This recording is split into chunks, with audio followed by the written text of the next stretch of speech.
एक समय की बात है, एक नगर में राजन नाम का एक लड़का अपनी जिंदगी से बहुत निराश था। उसकी निराशा का कारण यह था कि वह अब तक कुछ भी नहीं कर रहा था। उसके माँ बाप उसे ताने मारते कि तेरे सारे मित्र कुछ ना कुछ कर रहे हैं, लेकिन तू अभी भी घर में ही बैठा हुआ है। मित्रों के बीच भी अक्सर उसका मजाक ही बनता। वह कहीं जाता तो लोग उससे पूछते कि क्या कर रहे हो। उसे यह बताने में बड़ी शर्म आती कि अभी वह कुछ भी नहीं कर रहा है। धीरे धीरे उसने रिश्तेदारों के यहाँ आना जाना और लोगों से मिलना जुलना कम कर दिया। वह ज्यादातर समय अपने घरों में ही बैठा रहता। वो अकेले में रोता, भगवान को कोसता और अपनी किस्मत को दोष देता। अब उसे अपनी जिंदगी बोझ लगने लगी थी। कभी कभी वह सोचता कि जब वह कुछ करने के लायक ही नहीं है तो फिर उसके जिंदा रहने का भी क्या फायदा। उसे तो मर जाना चाहिए। एक दिन वह अपने नगर की एक सड़क से गुजर रहा था। तभी उसने देखा कि एक गुरु दुख के ऊपर प्रवचन दे रहे थे। वह भी वहीं भीड़ में पीछे बैठ गया और गुरु के प्रवचन सुनने लगा। गुरु बोल रहे थे कि दुख एक गुरु की भांति होता है, जो हमें जीवन की सच्चाई दिखाता है और हमें सही से जीवन जीने का तरीका सिखाता है। आप चाहें तो अपने दुख रूपी गुरु से जीवन जीना भी सीख सकते हैं और चाहें तो उस दुख में डूबकर बैठकर रोकर भी जी सकते हैं। राजन भी गुरु की ये सारी बातें ध्यान से सुन रहा था, लेकिन उसे गुरु की ये बातें सही नहीं लगी।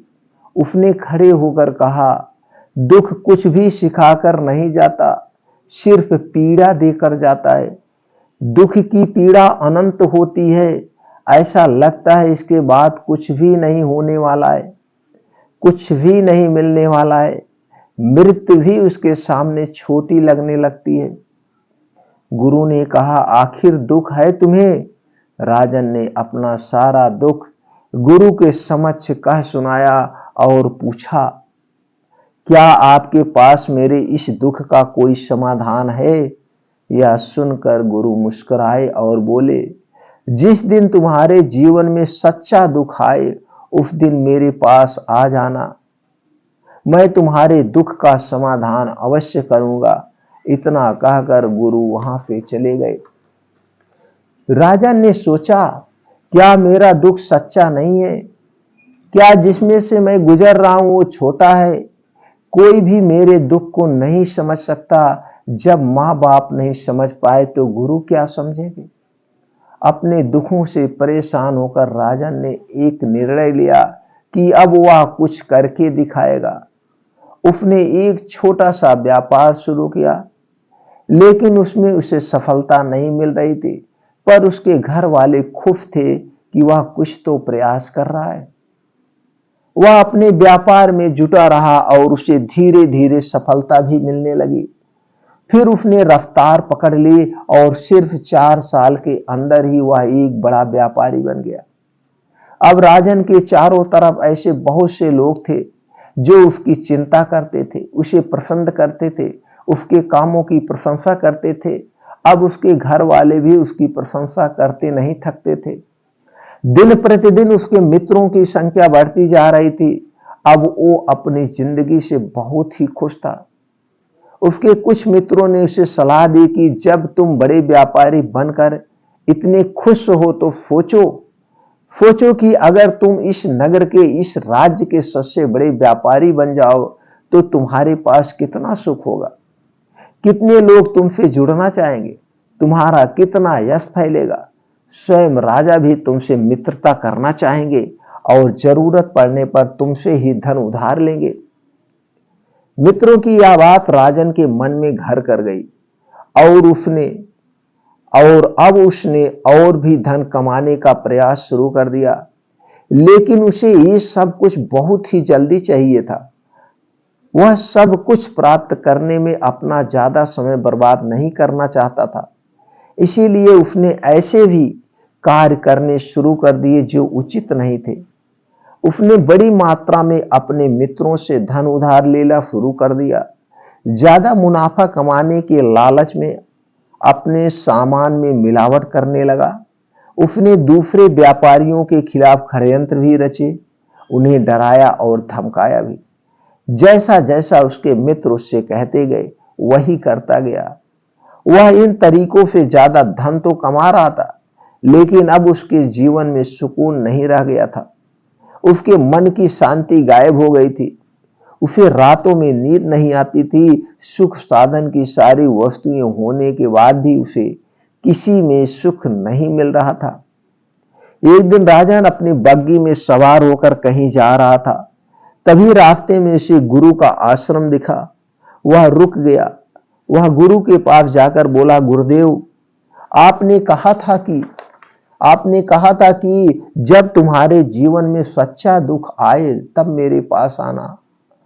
अब मैं बहुत दुखी हूं। मेरे रातों की नींद गायब हो गई। मुझे कहीं सुकून नहीं मिल रहा है। इस तरीके से राजन ने अपनी सारी समस्या गुरु के सामने कह सुनाई। गुरु ने कहा, जब तुम मुझसे पहली बार मिले थे तब भी तुम किसी दुख में थे। तुमने उस दुख से क्या सीखा? राजन ने कहा, मैंने सीखा कि सिर्फ सोचने और चिंता करने से कुछ नहीं होता है।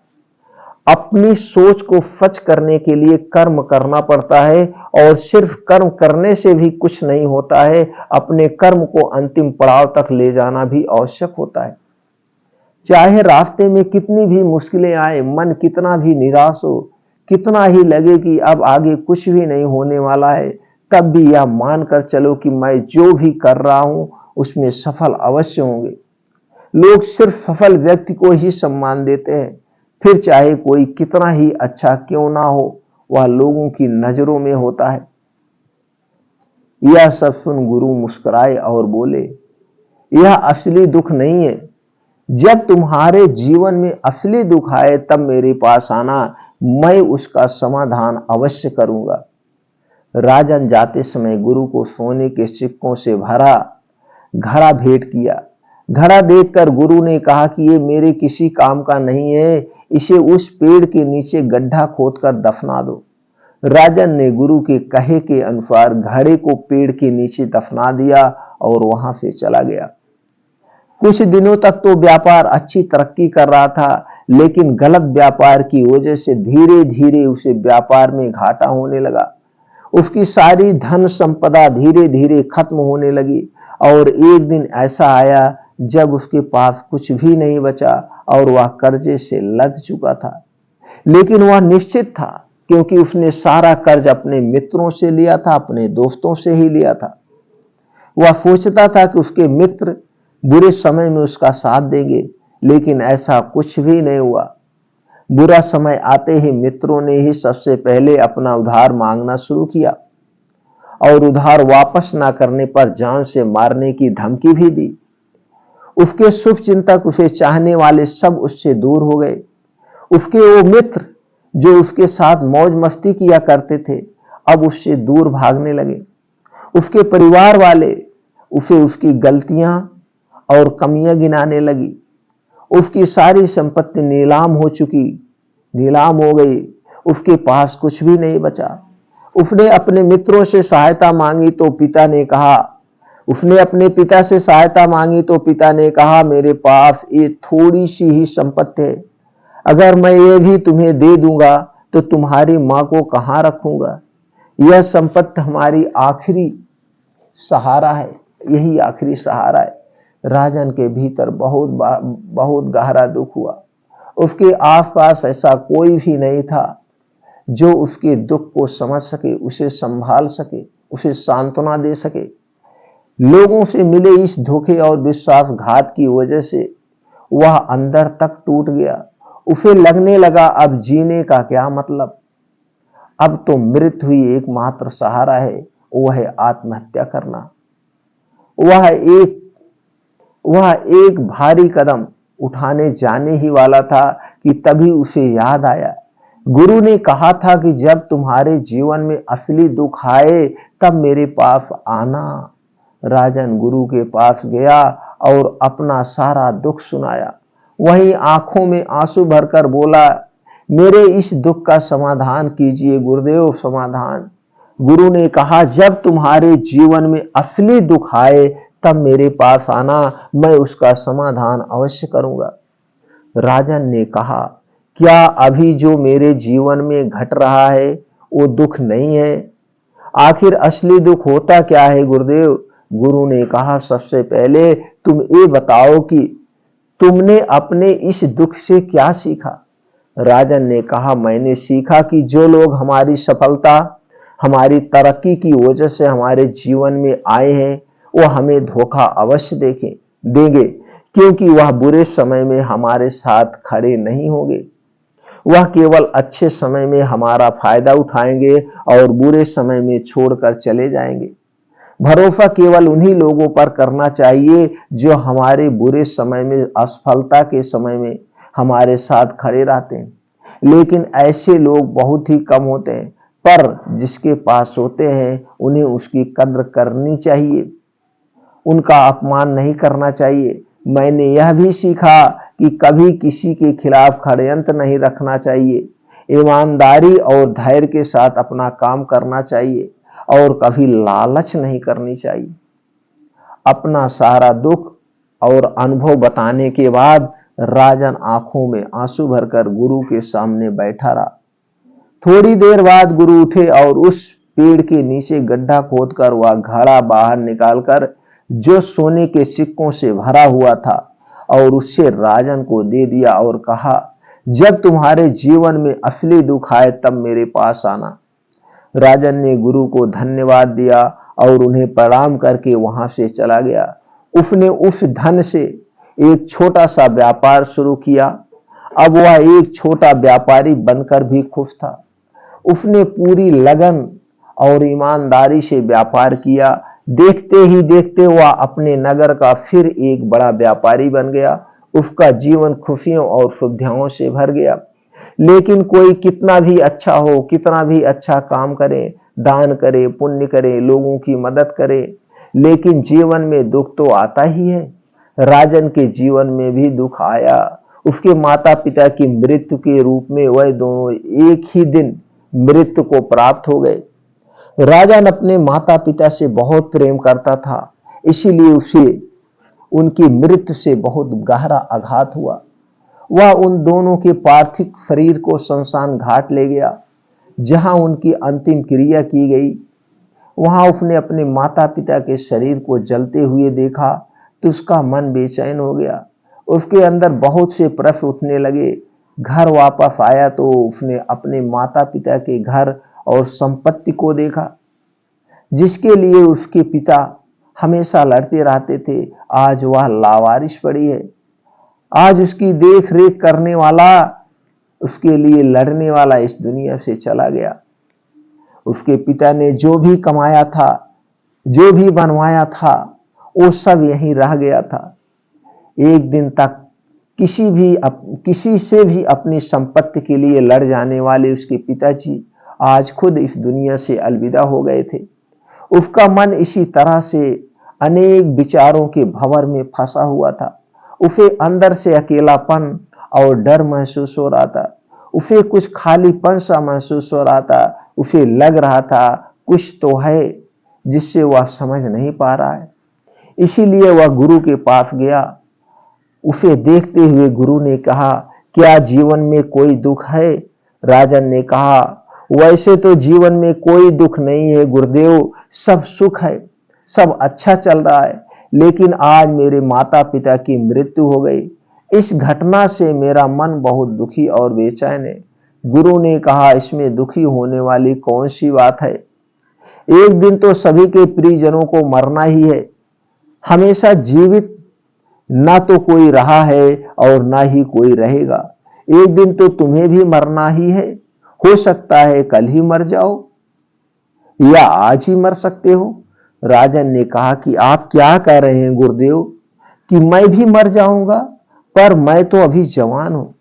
गुरु ने कहा कि इस भ्रम में तो सभी लोग जी रहे हैं कि मृत्यु दूसरों को आती है, बूढ़ों को आती है, लेकिन बूढ़ों के सामने ही जवान मर जाते हैं, बच्चे मर जाते हैं, मृत्यु का किसी उम्र से कोई संबंध नहीं होता है, कोई संबंध नहीं होता है। ये तो सबको अपना बना लेती है।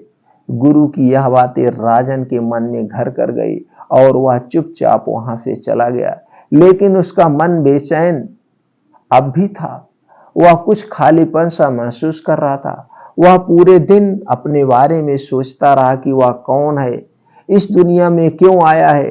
क्या सिर्फ चीजों का उपयोग करना और मरना ही जीवन का लक्ष्य है? ऐसे ही बहुत से प्रश्न उसके मन में लगातार उठ रहे थे, लेकिन उसे अपने किसी भी प्रश्न का उत्तर नहीं मिल पा रहा था और उसका दुख दिन प्रतिदिन बढ़ता ही जा रहा था। इसीलिए कुछ दिनों बाद वह फिर गुरु के पास पहुंचा और बोला, गुरुदेव, मैं बहुत दुखी हूं, क्योंकि मैं यह नहीं जान पा रहा हूं कि मैं कौन हूं और इस दुनिया में क्यों आया हूं।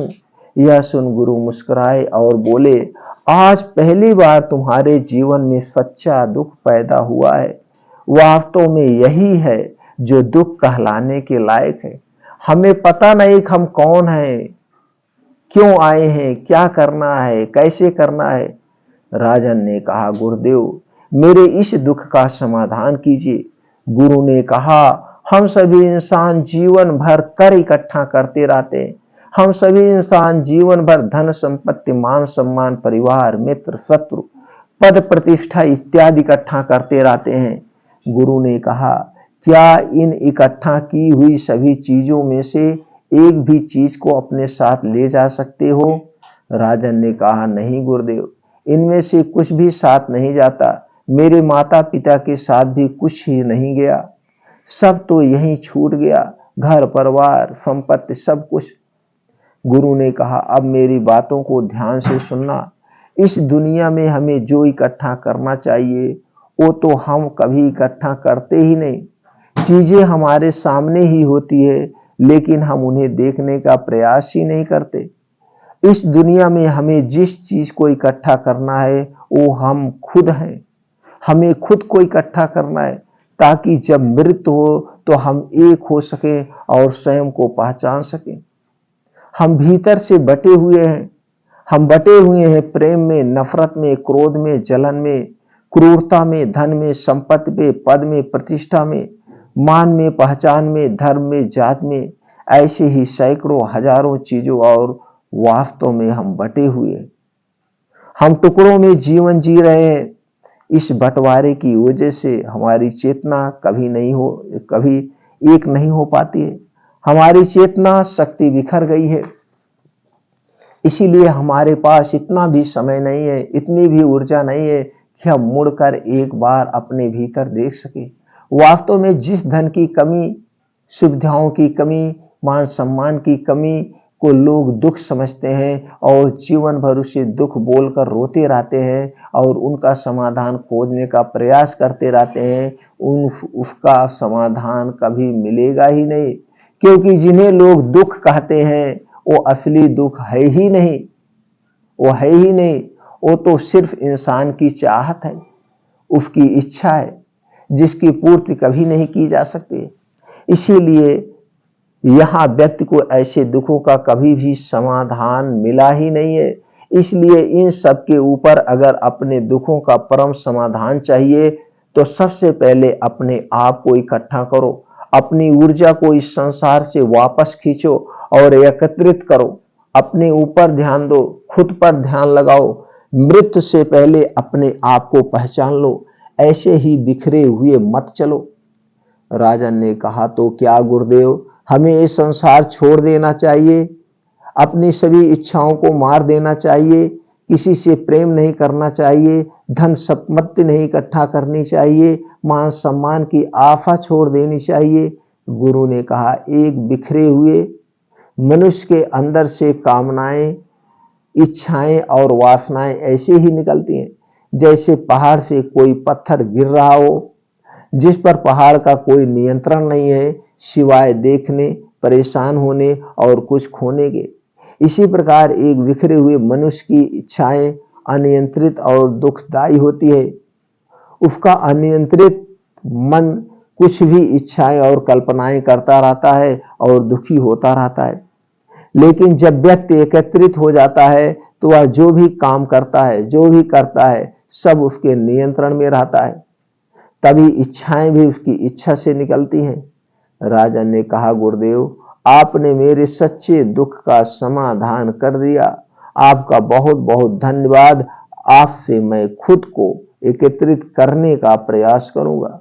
गुरु ने कहा, मानव शरीर में बहुत ऊर्जा है, बहुत शक्ति है, पर यह बेकार के कामों में बचकर रह गई है, चीजों में लगी रहती है।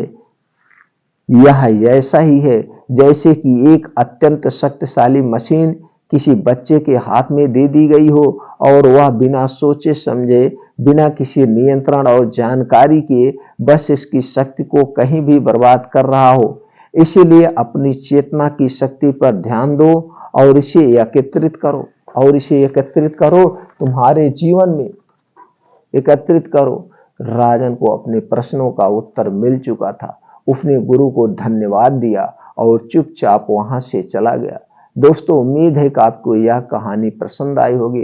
यदि आपको ये कहानी पसंद आई तो दोस्तों अपने यार दोस्तों या मित्रों के साथ जरूर शेयर करें, और इस तरह की कहानी सुनने के लिए और कुछ महत्वपूर्ण स्वास्थ्यवर्धक जानकारी जानने के लिए चैनल को सब्सक्राइब करके बेल आइकॉन का बटन ऑन कर दें, जिससे हर एक वीडियो की नोटिफिकेशन आप तक पहुंचती रहे।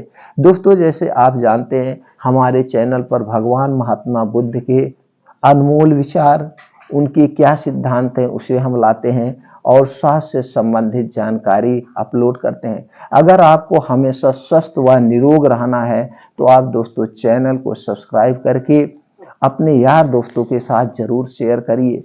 दोस्तों, फिर मिलते हैं ऐसी ही और महत्वपूर्ण जानकारी के साथ, भगवान महात्मा बुद्ध के उपदेश के साथ अगले वीडियो में। तब तक आप अपने परिवार के साथ अपने घर पर खुश रहें।